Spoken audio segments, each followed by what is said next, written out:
कहते हैं बड़े से बड़े चीज़ों को तलाश करो, मिले नदी तो समंदर तलाश करो। बड़े से बड़े चीज़ों को तलाश करो, मिले नदी तो समंदर तलाश करो। टूट जाती है हर शीशा पत्थर की चोट से, टूट जाए हर पत्थर ऐसा शीशा तलाश करो। स्वागत है आप सबों का रेनबो क्लासेस के यूट्यूब चैनल पे। जैसा कि आप सभी जानते हैं, आज हम लोग साइंस के इंट्रोडक्शन के बारे में पढ़ेंगे। साइंस क्या होता है, साइंस कैसे बना, साइंस के कितने पार्ट होते हैं, हमारे लाइफ में साइंस का क्या इम्पोर्टेंस है, साइंस अगर नहीं पढ़ेंगे तो क्या होगा, अगर पढ़ने में मन नहीं लगता है तो क्या करेंगे, या फिर साइंस नहीं पढ़ेंगे तो क्या हमारा ज़िंदगी में कुछ नहीं होने वाला है। तो इन्हीं सबों के बारे में हम लोग क्या करेंगे, आज जानेंगे। तो मेरे प्यारे बच्चों, पूरा ध्यान से सुनना है। पहला सवाल यही होगा कि विज्ञान किसे कहते हैं। पहला सवाल ये होगा, क्या होगा कि विज्ञान किसे कहते हैं। तो अगर हम छोटी सी बात अगर आपको समझाने की कोशिश करें तो आपको बताएंगे कि किसी भी चीज़ के बारे में संपूर्ण ज्ञान ही क्या कहलाता है, विज्ञान कहलाता है। बी प्लस ज्ञान, जिसका मतलब हो गया संपूर्ण ज्ञान। मतलब कि कोई भी ऐसी शाखा या फिर कोई भी ऐसा सब्जेक्ट जिसके बारे में संपूर्ण ज्ञान लेना क्या कहलाता है, विज्ञान कहलाता है। माय डियर स्टूडेंट, आपको ये भी पता है कि विज्ञान को हम इंग्लिश में साइंस कहते हैं। विज्ञान को हम इंग्लिश में क्या कहते हैं, साइंस कहते हैं। और आपको ये बात पता होना चाहिए कि विज्ञान का जो साइंस वर्ड है वो ग्रीक शब्द के साइंसिया से लिया गया है। ग्रीक शब्द के किससे लिया गया है, साइंसिया से लिया गया है, जिसका मतलब होता है टू नॉलेज। जिसका मतलब क्या होता है, टू नॉलेज, या फिर जानना। क्या होता है, जानना। मतलब किसी भी चीज़ को जानना क्या है, विज्ञान है। और किस वर्ड से लिया गया है, साइंसिया से लिया गया है। किससे लिया गया है, साइंसिया से लिया गया है। और साइंसिया से हम लोगों का क्या बना है, साइंस बना है। माय डियर स्टूडेंट, आपको पूरी तरीके से पता है, अगर अपना फ्यूचर अगर आप मेडिकल या इंजीनियरिंग सेक्टर में करना चाहते हो तो बिना विज्ञान के कुछ नहीं होने वाला है। हम अभी वीडियो बना रहे हैं विज्ञान के बदौलत ही, पंखा चल रहा है विज्ञान के बदौलत ही, हम कपड़ा पहने हुए हैं सब विज्ञान के बदौलत ही। तो मैं कुल मिला के ये बताऊं कि ज़िंदगी में कुछ बड़ा करना है तो विज्ञान को साथ में लेके ही चलना पड़ेगा। बिना विज्ञान का हम कुछ बड़ा नहीं कर सकते। बड़ा करने की बात अभी फ़िलहाल हिंदुस्तान की दो सबसे बड़ी एग्ज़ाम, आईआईटी और मेडिकल, जिसको हम लोग नीट भी बोलते हैं, दोनों के लिए विज्ञान की बहुत ज़रूरी है।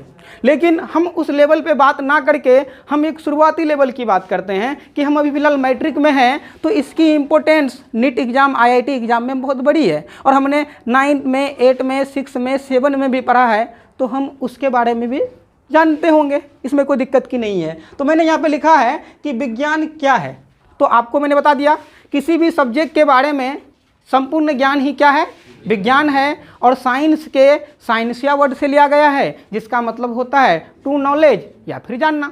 फिर मैंने यहाँ पे क्या है कि इसे पढ़ना क्यों ज़रूरी है, इसे पढ़ना क्यों ज़रूरी है। अगर इसका जवाब अगर मैं एक लाइन में दूँ ना, साइंस पढ़ना इसलिए ज़रूरी है, इससे आपका कॉमन सेंस बढ़ेगा, आपको जानकारी बढ़ेगी और आप अंधविश्वास पे नहीं रहोगे।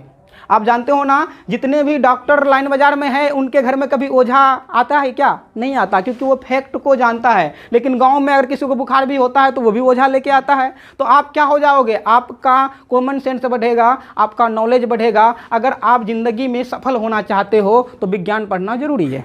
दूसरी वाली बात मैंने लिखा, नहीं पढ़ने से क्या होगा।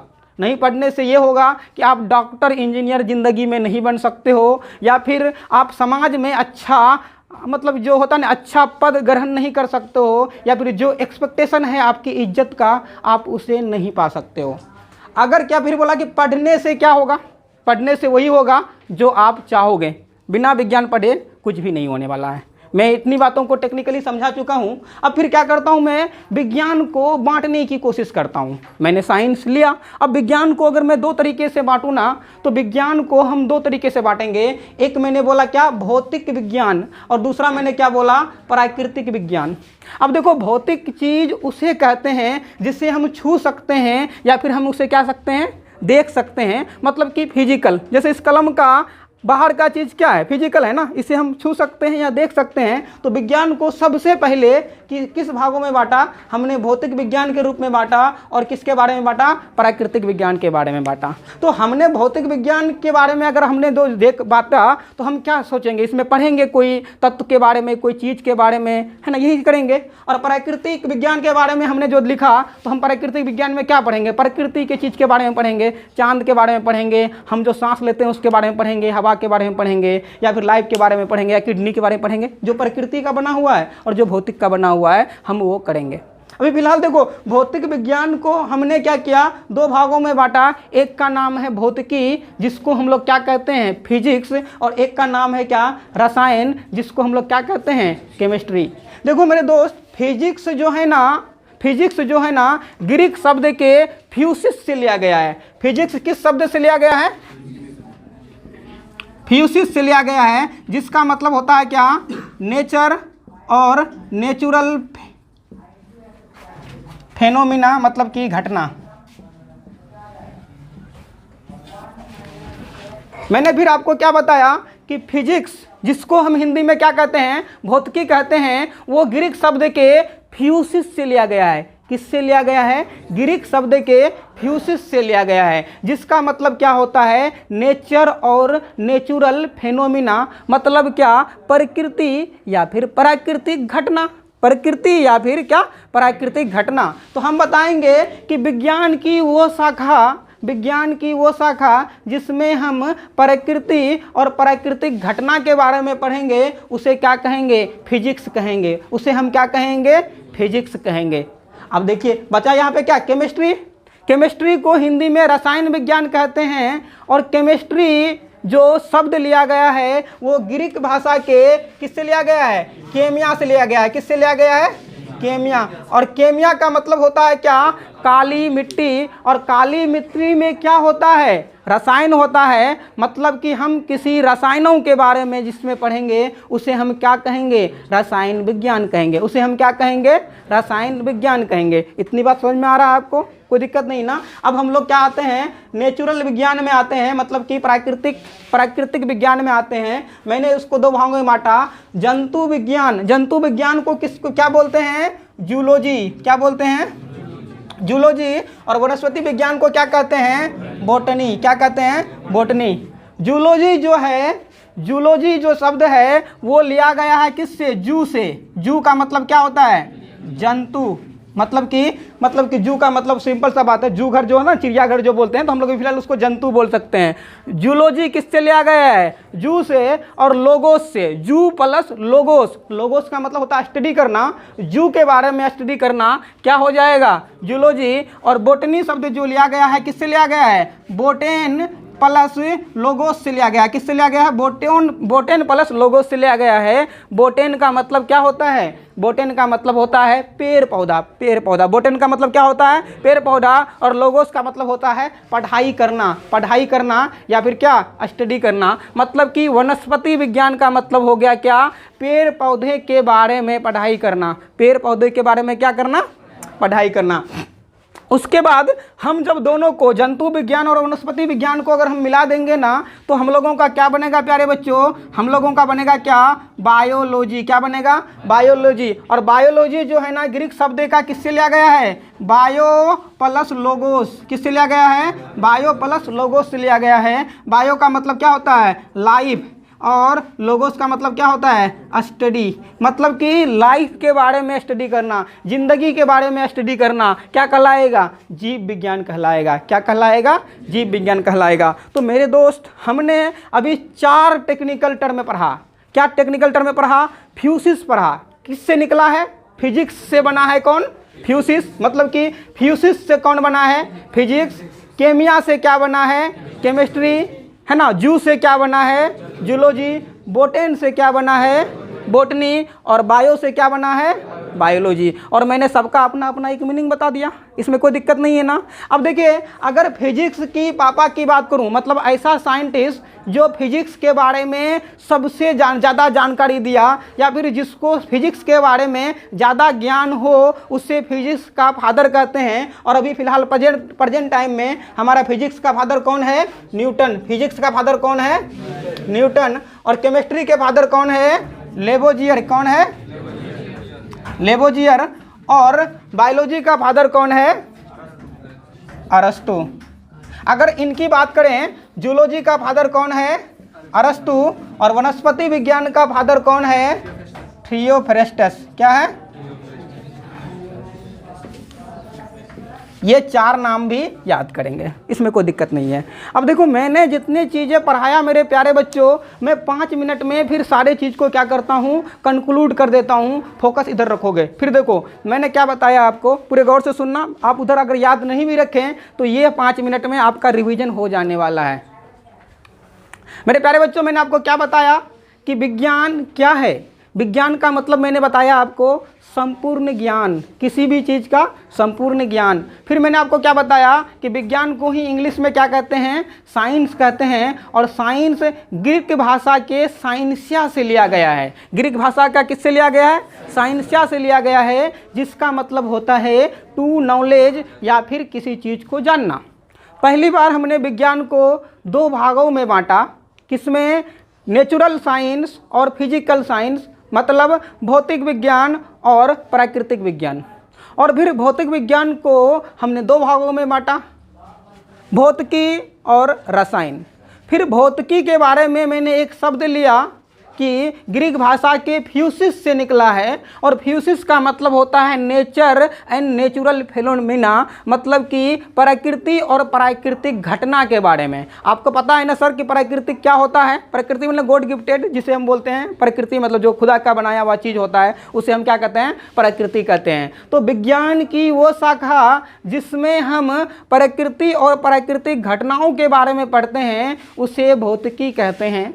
फिर हमने केमिस्ट्री में आया था, केमिस्ट्री को हिंदी में रसायन कहते हैं। ये ग्रीक भाषा के केमिया से लिया गया है। और केमिया का मतलब होता है काली मिट्टी। और काली मिट्टी में क्या है, कण है। किसका कण है, रसायनों का कण है। तो ऐसा विज्ञान जिसमें हम रासायनिक प्रक्रिया या फिर रसायन के बारे में पढ़ते हैं, उसे हम क्या कहते हैं, रसायन विज्ञान कहते हैं। उसके बाद हमने नेचुरल साइंस को 2 भागों में बांटा। एक को मैंने बोला क्या, जंतु विज्ञान, और एक को बोला क्या मैंने, वनस्पति विज्ञान। मैंने जंतु विज्ञान के बारे में बताया कि हम जीव जंतु के बारे में पढ़ेंगे, और वनस्पति विज्ञान के बारे में बताया कि हम उसमें पेड़ पौधे के बारे में पढ़ेंगे। लेकिन मैंने इसमें भी 2 टेक्निकल टर्म बताया इंग्लिश का, एक जू और एक क्या, बोटेन, है ना। बोटेन का मतलब क्या होता है, पेड़ पौधा, और जू का मतलब क्या होता है, जंतु। तो हम एक में क्या पढ़ते हैं, जंतु के बारे में पढ़ते हैं, और दूसरे में क्या पढ़ते हैं, पेड़ पौधा के बारे में पढ़ते हैं। प्यारे बच्चों, फिर हमने बताया कि जंतु विज्ञान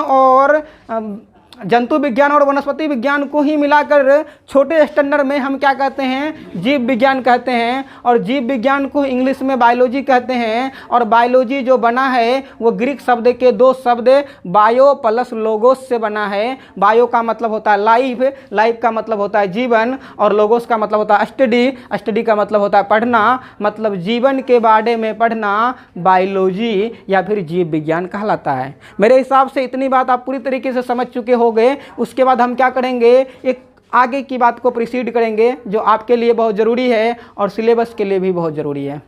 थैंक यू वेरी मच। प्यारे बच्चों, आज हम लोग केमिस्ट्री के एक बहुत ही बेहतरीन टॉपिक जिसे परमाणु और अणु के नाम से जानते हैं, उसके बारे में हम लोग आज बात करेंगे। परमाणु और अणु के बिना केमिस्ट्री की शुरुआत हो ही नहीं सकता। जिस तरीके से अगर एक बच्चे की जन्म होता है, उनकी शुरुआत के लिए उनके मम्मी पापा को कॉलेज में मिलना, शादी करना, बहुत सारी बातें करना पड़ता है ना। बिना शादी किए बच्चे की कल्पना किया जा सकता है क्या, नहीं ना। उसी तरीके से केमिस्ट्री की ज्ञान अधूरी रह जाएगी अगर परमाणु और अणु के बारे में हम नहीं जानेंगे, क्योंकि परमाणु और अणु ही सबसे बेसिक कण है जो कि केमिस्ट्री की शुरुआत करवाता है। तो देखो दोस्त, आज से 2200 साल पहले एक एक क्या आया था, एक साइंटिस्ट था जिसका नाम था कनाड। जिसका नाम क्या था? कनाड था। पढ़ा लिखा तो बहुत ही अच्छा था, लेकिन वो लिखा नहीं था। ऐसे बोला था कि दुनिया के सारे कण एक छोटे से कण से मिलके बना होता है। दुनिया के सारे चीज़ क्या होता है? छोटे छोटे कण से मिलके बना होता है, और उस कण को हम क्या कहते हैं? परमाणु कहते हैं। सबसे पहले किसने बताया था? कनाड ने बताया था, लेकिन वो लिखा नहीं था। वो क्या था? लिखा नहीं था। मैंने किसके बारे में बताया आपको? कनाड के बारे में बताया कि कनाड ने क्या था? सबसे पहले बताया था कि दुनिया की सारी चीज़ छोटे छोटे कण से मिलके बना होता है, और उस कण का नाम क्या होता है? परमाणु होता है। उस कण का नाम क्या होता है? परमाणु होता है। इतना कोई दिक्कत नहीं ना। अब देखो, परमाणु को हम क्या कहते हैं? इंग्लिश में एटम कहते हैं। और हमने यहाँ पे लिखा है परमाणु पदार्थ की सूक्ष्मतम इकाई है। इससे छोटा और कोई दुनिया में नहीं हो सकता। मैंने क्या बोला? दुनिया की सबसे छोटी इकाई या सबसे छोटी कण क्या कहलाता है?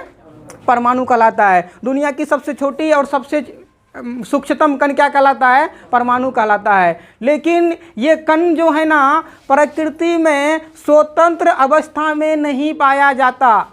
ये प्रकृति में क्या होता है? स्वतंत्र अवस्था में नहीं पाया जा सकता। मतलब कि आप पूरी दुनिया को खोद दोगे तो परमाणु तुम कहीं से निकाल नहीं पाओगे।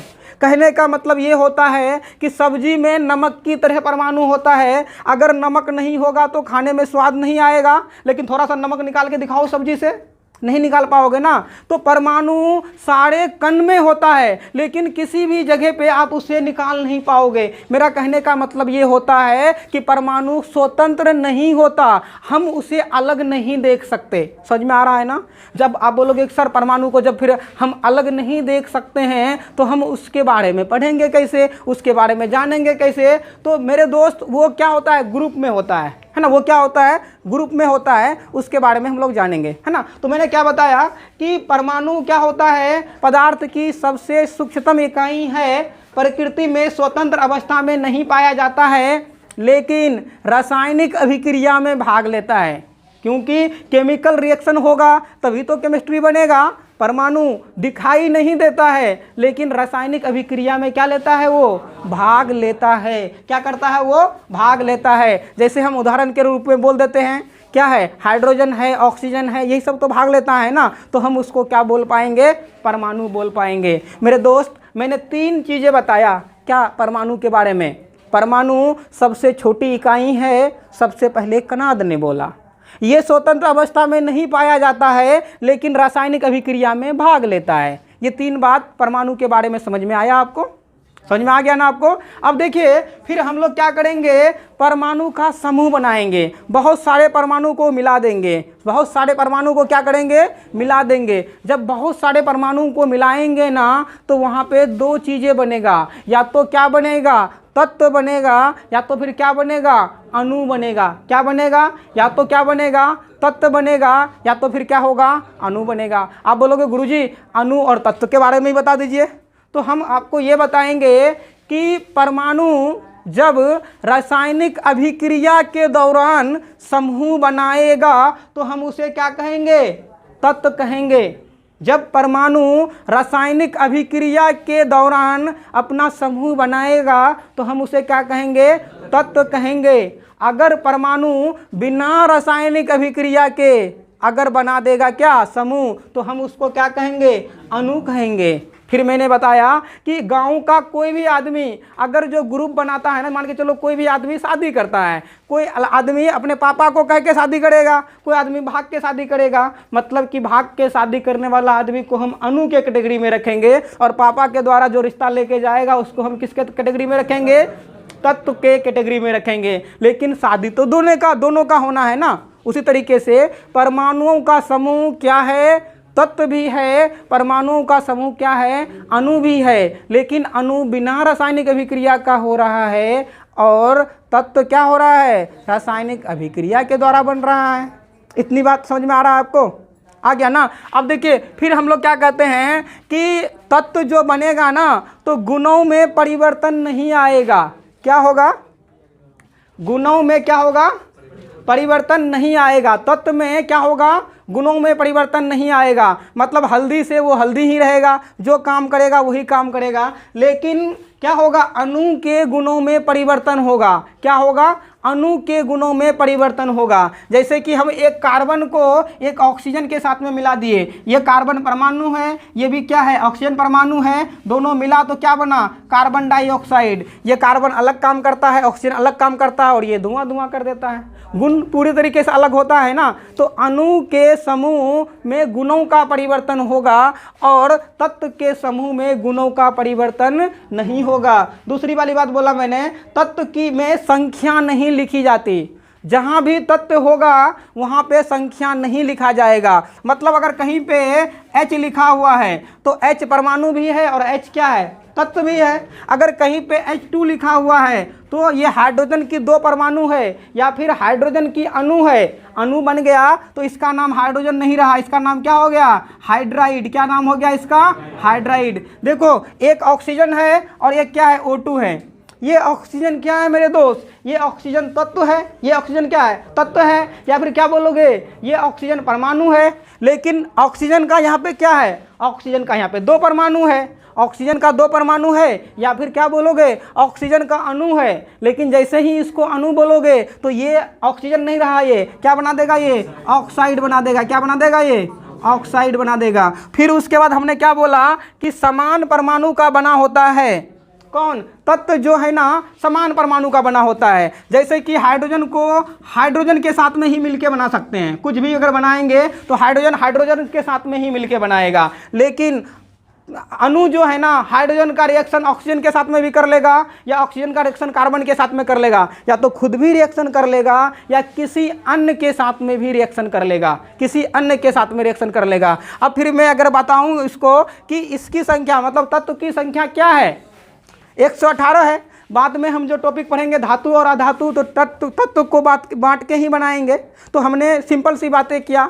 अभी फिलहाल मैं आपको 5 मिनट में पूरी तरीके से समझा देता हूं कि हमने आपको क्या समझाने की कोशिश किया। बाकी चीज़ों को अगर आप पहले से ना भी ध्यान में रखे हो तो ये लास्ट का 5 मिनट आप अगर सुनोगे तो पूरी तरीके से आप क्या करोगे, समझ जाओगे। मेरे प्यारे बच्चों, पूरी तरीके से फोकस करना। मैं 5 मिनट में पूरे चीज़ों को क्या करता हूँ, कंक्लूड कर देता हूँ। मेरे अंगुली की तरफ देखो।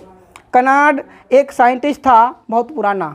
इन्होंने कोई किताब नहीं लिखा है, साइंस में इसकी चर्चा नहीं है, लेकिन उन्होंने क्या बताया था, दुनिया की जितनी भी छोटी से छोटी चीज़ है, बड़ी से बड़ी चीज़ है, दुनिया की सारी चीज़ किससे बना होता है, एक छोटी छोटी कण से बना होता है। और उस कण को हम क्या कहते हैं, परमाणु कहते हैं। कोई दिक्कत नहीं। अब देखो इस परमाणु का मैंने दूसरा गुण बताया कि ये प्रकृति में स्वतंत्र अवस्था में नहीं पाया जाता। मतलब कि हम इसे कहीं भी देख नहीं पाएंगे या फिर हम क्या करेंगे, इसे अलग नहीं कर पाएंगे, इसे हम क्या करेंगे, पकड़ नहीं पाएंगे, स्वतंत्र अवस्था में नहीं पाया जाता। लेकिन सबसे वेरी इंपॉर्टेंट काम इसका क्या है, ये रासायनिक अभिक्रिया में भाग लेता है। यह क्या करता है, रासायनिक अभिक्रिया में भाग लेता है। लेकिन आपका फिर उधर से सवाल आएगा कि सर हम जब इसे देख नहीं पाएंगे, इसे पकड़ नहीं पाएंगे, तो हम रासायनिक अभिक्रिया कैसे कराएंगे।